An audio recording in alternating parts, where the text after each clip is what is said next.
నమస్కారం. టీవీ20 ఆధ్యాత్మిక విశేషాలు కార్యక్రమానికి స్వాగతం.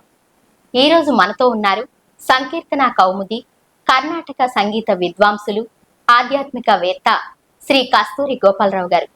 గోపాలరావు గారితో మాట్లాడి దైవానికి, భక్తికి ఉన్నటువంటి సందేహాలను అడిగి తెలుసుకుందాం. నమస్కారం గోపాలరావు గారు. నమస్తే అమ్మా. ముందుగా టీవీ20 ఆధ్యాత్మిక ఛానల్ ప్రేక్షకులందరికీ నా శుభాభినందనలు. గురుగారు, చివరిగా ఒక ప్రశ్న. దండకారణ్యంలో శ్రీరాముల వారు మునులకి ఎందుకు అభయం ఇచ్చారు? దీనికి కూడా రాముల వారి సమాధానం చెప్పారు. ధనుర్బాణాలు పట్టుకున్న క్షత్రియుడు క్రూర జంతువుల్ని సంహరించడం, అలాగే దుష్టుల్ని సంహరించడం, శిష్టుల్ని రక్షించడం అనేది ఒక నియమం ఉంది. ఆ నియమం ప్రకారం అయినా సరే నేను రాక్షసులను చంపాలి.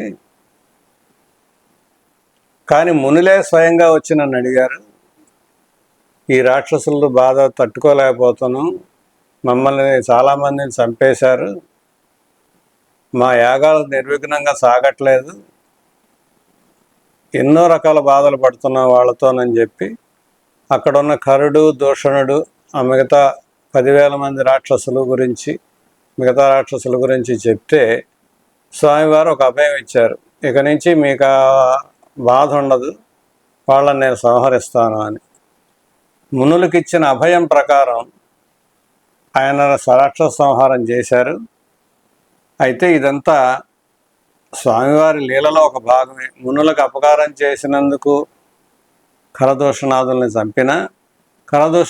చంపినందుకే శూర్పణకి ఆ రకమైన పరాభవం జరిగినందుకే రావణాసుడికి ఆ కోపం రావడం, రావణాసుడు సీతను తీసుకెళ్ళడం, రావణాసుడిని చంపడం జరిగింది. అయితే దీనికి మొత్తానికి కారణం స్వామివారి యొక్క సంకల్పమే. కానీ అప్పుడున్న భౌతిక పరిణామం అయితే మాత్రం రాక్షసులు ఇక్కడున్న ఈ దండకారణ్యంలో ఉన్న మునీశ్వరుల్ని బాగా ఇబ్బంది పెడుతున్నారు, కొంతమందిని చంపేశారు కూడా. ఈ కారణంతో స్వామివారు ఆ రాక్షసులను చంపుతానని ప్రతిజ్ఞ చేశారు. అన్న ప్రకారం చంపారు కూడా.